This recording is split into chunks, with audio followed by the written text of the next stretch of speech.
سب چلاتا ہوا جگہ جگہ بیٹھ کر کے اپنا وقت برباد کرتے نظر آتے ہیں۔ ادھر مسجد سے مؤذن پکار کے کہتا ہے حی علی الصلاۃ، آؤ نماز کی طرف، حی علی الفلاح، آؤ کامیابی کی طرف۔ اور ہم ہیں کہ اذان کی آواز سن کر کے بھی اپنے گھر کی ٹی وی بند نہیں کرتے۔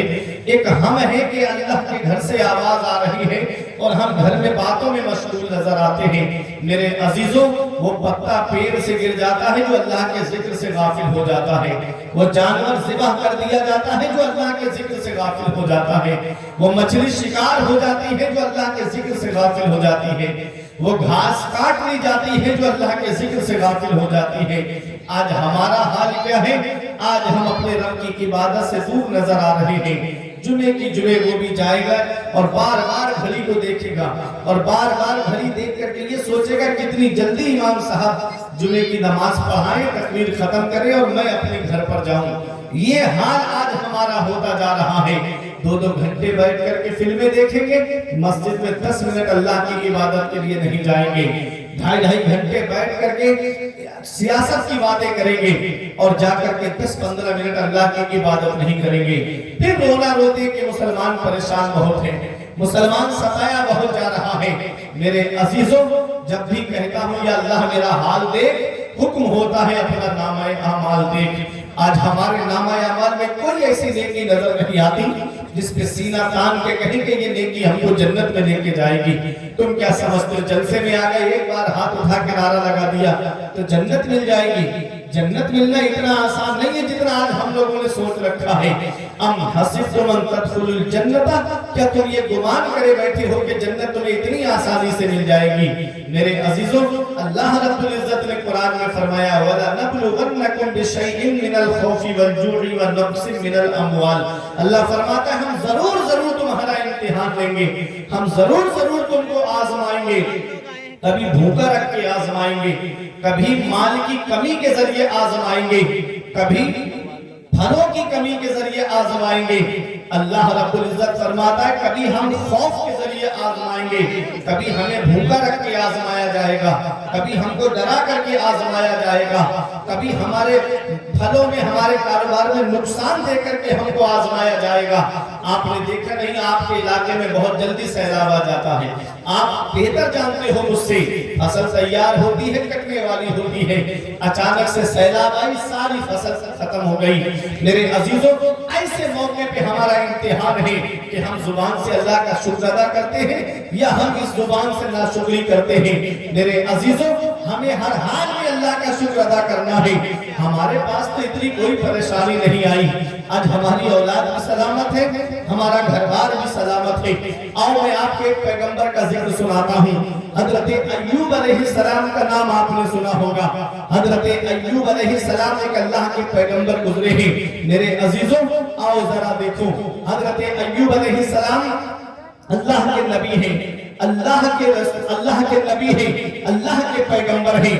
میرے عزیزوں، دونوں ہاتھوں سے آپ صدقہ کیا کرتے تھے، راہ خدا میں دل کھول کے آپ لٹایا کرتے تھے۔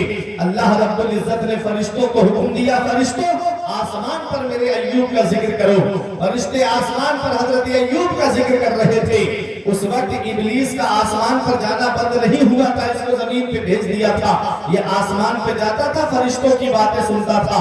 ایک دن یہ ابلیس گیا، اس نے فرشتوں کو دیکھا کہ حضرت ایوب کا ذکر کر رہے ہیں، پوچھنے لگا کیا کر رہے ہو؟ کہا حضرت ایوب علیہ السلام کا ذکر کر رہے ہیں۔ کہا کیا ذکر کر رہے ہو؟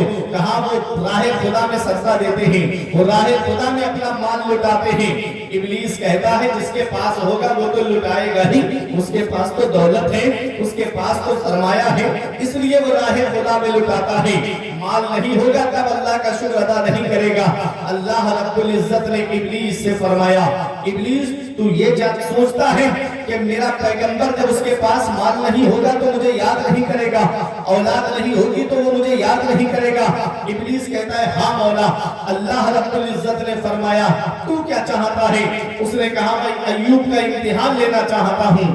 اللہ نے فرمایا جا ایوب کا امتحان لے لے۔ اللہ نے ارشاد فرمایا آنکھ، دل، عقل، اس کے علاوہ تو ان کے جسم میں جو چاہے وہ کر۔ اس نے جا کر کے حضرت ایوب علیہ السلام کی ناک میں پھونک ماری. آپ کی عمر اس وقت تقریباً 70 سے اوپر تھی. حضرت ایوب علیہ السلام کی آپ کے جسم میں سوزش ہوئی, جلن پیدا ہوئی حضرت ایوب علیہ السلام کے. اور 6-7 سالوں میں 8 سالوں میں آپ کی کئی اولاد تھی, مکان گرا, اولاد دنیا سے چلی. ہزاروں بکریاں, اونٹ, آگ آئی اور آنے کے بعد میں سب کو جلا کے راکھ کر دیا. محل بھی گر گیا, اولاد بھی, سارا مال ختم, ساری سمپتی ختم, اور خود کے جسم میں بھی تکلیف لگ گئی. اب بتاؤ ہمارے گھر میں اگر کسی کا انتقال ہو جائے تو آدمی کے ہوش اڑ جاتے ہیں, اور اپنی زبان سے بعض جگہ تو ایسے الفاظ گھر کی عورتیں بول دیتی کہ اے اللہ تجھے ہمارا ہی گھر ملا تھا, اے اللہ تجھے ہمارے ہی گھر میں پریشانی دینے کو رہ گئی تھی. ایسے ایسے الفاظ بول دیے جاتے ہیں. ترسی کو حضرت ایوب علیہ السلام اللہ کے پیغمبر ہیں, اللہ کے نبی ہیں. یہی ابلیس اپنے چیلے کو بھیجتا ہے, کہتا ہے جاؤ ایوب کے پاس میں اور جا کے کہو کہ تم کس خدا کی عبادت کرتے ہو, اس نے تو تمہارے سارے اونٹ جلا دیے. جب وہ آتا اور حضرت ایوب علیہ السلام کے پاس آ کے کہتا تم کس خدا کی عبادت کرتے ہو, اس نے تو تمہارے سارے اونٹ جلا دیے. آپ فرماتے خبردار, اللہ نے دیے تھے اللہ نے دے دیے, میرا کچھ نہیں ہے سب اللہ کا ہے, میرا کچھ نہیں سب اللہ کا ہے. پھر آیا دوڑتا ہوا, کہا ساری بکریاں جل کر راکھ ہو گئی, کہا میرا کچھ نہیں ہے سب اللہ کا ہے. پھر دوڑتا ہوا آیا, پھر کے بعد کہا کہ ساری اولاد ختم ہو گئی. اللہ اکبر, اولاد سے کتنی محبت ہوتی ہے, اولاد سے کتنا پیار ہوتا ہے انسان. یہی اولاد اگر نہ ہو تو آسمانوں کی خاک چھان دیتا ہے انسان. کوئی پیر کوئی عالم نہیں چھوڑتا جس سے اولاد کے لیے دعا نہ کرائے. اولاد, تمام اولاد ایک ہی عار میں ختم. اللہ اکبر. حضرت ایوب علیہ السلام کے پاس آیا, آ کر کے کہا کہ کس خدا کی عبادت کرتے ہو, اس نے تمہاری ساری اولاد ختم کر دی. آپ نے فرمایا میرا کچھ نہیں ہے, اللہ نے دیا تھا اللہ نے دے دیا, اللہ نے دی تھی اولاد اللہ نے دے دی, میرا کچھ نہیں, میں ہر حال میں اللہ کا شکر ادا کروں گا. خود کو ایسی تکلیف لگی میرے عزیزوں, گھر سے آپ جنگل میں, آپ کی بی بی حضرت رحمت نے اپنے شوہر کا ساتھ نہیں چھوڑا. حضرت رحمت جو آپ کی بی بی تھی انہوں نے آپ کا ساتھ نہیں چھوڑا. حضرت ایوب علیہ السلام نے کہا کہ اولاد بھی چلی گئی, سارا مال چلا گیا, ساری سمپتی چلی گئی, تم بھی اگر جانا چاہو تو چلی جاؤ. تو بی بی نے جواب دیا تھا میرے شوہر, میں نے آپ کا ساتھ اس سے پہلے نہیں چھوڑا تو اب میں آپ کا ساتھ کیسے چھوڑ سکتی ہوں. جب خوشحالی کے دنوں میں آپ کے ساتھ تھی تو پریشانی کے دنوں میں بھی میں آپ کے ساتھ رہوں گا. میرے عزیزوں, بی بی کی پہچان غربت میں ہوتی ہے, بی بی کی پہچان غریبی کے عالم میں ہوتی ہے. اللہ اگر خوشی کے وقت تو تمام دولت ہو فراوانی ہو تب تو سب خوش رہتے ہیں, پورا گھر خوش رہتا ہے, اور جب ہلکی سی غریبی کا عالم آ جائے, گھر کے اندر فاقے کی نوبت آ جائے, اس وقت پتہ چلتا ہے کہ اپنا کون ہے اور بیگانہ کون ہے, کون جو ہے ہم سے دامن چھڑاتا ہے, کون ہمارے کام آتا ہے. شیخ سعدی نے تو دوست کی پہچان لکھی تھی کہ دوست آدانم کے گیرت دستے دوست, در پریشاں حاجی و در ماندگی. سچا دوست وہی ہے جو پریشانی کے وقت میں اپنے دوست کا ہاتھ پکڑ کے رکھے. سچا دوست وہی ہے جو پریشانی میں اپنے دوست کے کام آئے. حضرت ایوب علیہ السلام کی بی بی نے کہا میرے شوہر سب چلا گیا. تو حضرت ایوب علیہ السلام نے کہا میری بی بی یہ پریشانی کے دن کتنے دنوں سے آئے ہیں؟ کہا بس یہ 4-5 سال سے. آپ نے فرمایا جس رب نے 80 سال سے 70-80 سال سے ہم کو خوشحالی کی زندگی عطا فرمائی, یہ 4-5 سال کی پریشانی پہ میں ناشکری ایسا نہیں کر سکتا. اللہ اکبر. اللہ نے دی ہے اولاد, اللہ نے دے لی, مال اللہ نے دیا, اللہ نے دے دیا, سب اللہ کا ہے. اللہ نے قرآن میں فرمایا ہے, کیا فرمایا ہے میرے رب نے؟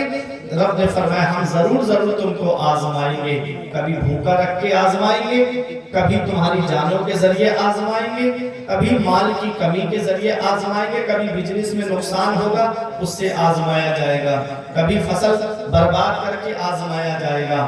اللہ فرماتا ہے الذین اذا اصابتهم من مصیبہ، جب ان کو کوئی مصیبت پہنچتی ہے قالوا کہتے ہیں انا للہ و انا الیہ راجعون، ہم اللہ کے لیے ہیں اور اللہ ہی کی طرف ہم کو پلٹ کے جانا ہے۔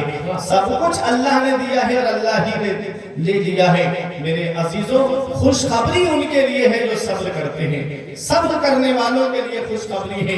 حضرت رابعہ بصری کا نام آپ نے سنا ہوگا۔ ایک دن آپ اللہ کی عبادت کر رہی تھی اور عبادت سے جب آپ فارغ ہوئی تو ایک آدمی کو گزر کے جاتے ہوئے دیکھا، اپنے سر پہ پٹی باندھے ہوئے تھا۔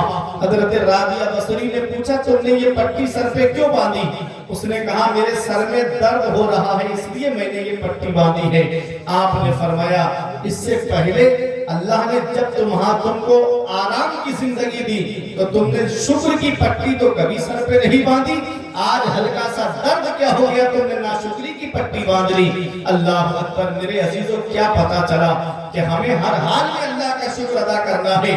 دولت آئے تب بھی اللہ کا شکر ادا کرنا ہے، دولت چلی جائے تب بھی اللہ کا شکر ادا کرنا ہے، اولاد ہے ملی ہے اللہ کا شکر ادا کرنا ہے، اور اگر یہ دنیا سے چلی جائے تب بھی اللہ کا شکر ادا کرنا ہے، بزنس میں فائدہ ہے تب بھی اللہ کا شکر ادا کرنا ہے، اگر اس میں نقصان ہو جائے تب بھی اللہ کا شکر ہم کو ادا کرنا ہے۔ حضرت ایوب علیہ السلام جنگل میں رہ رہے ہیں۔ میرے عزیزوں حضرت ایوب علیہ السلام نے دعا کی اللہ کی بارگاہ میں، سورہ انبیاء میں بھی ذکر آیا ہے اور سورہ سعد میں بھی حضرت ایوب علیہ السلام کا ذکر آیا ہے۔ حضرت ایوب علیہ السلام نے کہا یا رب انی مسنی الضر، اے اللہ مجھے تکلیف چھو کے نکل گئی، اے اللہ مجھے تکلیف پہنچی۔ میرے مولا تو ارحم الراحمین ہے، مولا تو سب سے زیادہ رحم کرنے والا ہے۔ جب یہ دعا کی حضرت ایوب علیہ السلام نے، پورا واقعہ قرآن میں ہے، اللہ نے فرمایا ارکض برجلک کا، اے میرے پیغمبر اپنا پیر زمین میں ماریے۔ حضرت ایوب علیہ السلام نے جب اپنا پیر زمین میں مارا تو اس سے پانی کا چشمہ نکلا، ٹھنڈے پانی کا چشمہ۔ حضرت ایوب علیہ السلام نے اپنی پیر کی ایڑی ماری تو ٹھنڈے پانی کا چشمہ نکلا۔ حضرت اسماعیل علیہ السلام نے جب اپنی ایڑی ماری تو اس سے زمزم کا چشمہ نکلا۔ پیغمبر اسلام کی شان و شان ہے کہ آپ کی انگشت مبارک سے پانی کے چشمے نکلے ہیں۔ اعلیٰ حضرت فرماتے ہیں انگلیاں ہیں فیض پر ٹوٹے ہیں پیاسے جھوم کر، انگلیاں ہیں فیض پر ٹوٹے ہیں پیاسے جھوم کر، ندیاں پنجاب رحمت کی ہیں جاری رہا۔ نعرہ تکبیر، نعرہ رسالت، مشرق اعلیٰ حضرت، حیدر اعلیٰ حضرت، ان سے مقدر مفتی فرقان اللہ بن حنیف شریف، نعرہ تکبیر، نعرہ رسالت۔ تو میرے عزیزوں جب آپ نے پیر کو مارا زمین پہ پانی کا چشمہ نکلا، اس میں غسل کیا، اللہ نے فرمایا اس میں غسل کرو اور اس کا پانی پیو۔ جب آپ نے غسل کیا تندرست ہو گئے، آپ نے اس کا پانی پیا تندرست ہو گئے۔ اب بی بی رحمت جو کچھ کمانے کے لیے گئی تھی، کچھ مل جائے تو کھانے پینے کا سامان لے کے آ جاتی تھی کہیں مزدوری کر کے، ایسی بی بی پریشانی میں بھی نہیں چھوڑا، آئی اور جیسے ہی جھوپڑی کے اندر گئی اپنے شوہر کو نہیں پایا تو پریشان ہو گئی اور جنگل میں دوڑ کے ادھر ادھر ڈھونڈنے لگی حضرت ایوب علیہ السلام کو، اور جب دیکھا قریب آئی تو حضرت ایوب علیہ السلام تشریف فرما تھے، وہ ان کو دیکھ کے پہچان نہیں پائی، تو انہوں نے پوچھ لیا کہ کیا کیوں پریشان ہو؟ کہا میرے شوہر جھوپڑی میں تھے، کہیں ان کو کوئی درندہ تو نہیں اٹھا کے لے گیا؟ کہا میرے شوہر، کہا پہچانتی ہو اپنے شوہر کو؟ کہا ہاں میں اپنے شوہر کو پہچانتی ہوں۔ حضرت ایوب علیہ السلام مسکرائے تو وہ کہنے لگی کہ جب میرے شوہر مسکراتے تھے تو ان کی مسکراہٹ آپ کی جیسی تھی۔ اللہ اکبر۔ حضرت ایوب علیہ السلام نے فرمایا غور سے دیکھو، جب غور سے دیکھا تو حضرت ایوب علیہ السلام کو دیکھ کر کے اللہ کا شکر ادا کرنے لگی۔ اللہ اکبر۔ یہ حضرت ایوب علیہ السلام نے جتنی اولاد دنیا سے چلی گئی، اللہ رب العزت نے تمام اولاد عطا فرما دی، تمام مال عطا فرما دیا، اللہ رب العزت نے محل بھی عطا فرما دیا، کیا پتا چلا ہے ان مع العسر یسرا، پریشانی کے بعد آرام ہے۔ اگر تھوڑی سی پریشانی آ جائے تو ناشکری نہیں کرنا ہے، اللہ کا شکر ادا کرنا ہے۔ اگر کوئی ہلکی سی تکلیف پہنچ جائے تو ناشکری نہیں کرنا ہے، اللہ کا شکر ادا کرنا ہے۔ پریشانی ہے اللہ آرام عطا فرمائے گا۔ اس آیت اس سورت کو جب آپ پڑھیں گے اس میں 2 مرتبہ آیا ہے ان مع العسر یسرا، فان مع العسر یسرا۔ مطلب کیا ہے؟ مطلب یہ ہے اس آیت کریمہ کا کہ ایک تکلیف پر ڈبل آرام ہے۔ اگر ایک تکلیف پر آپ نے صبر کر لیا تو اللہ ڈبل آرام عطا فرمائے گا۔ میرے عزیزوں، آج ہم غوث اعظم سے محبت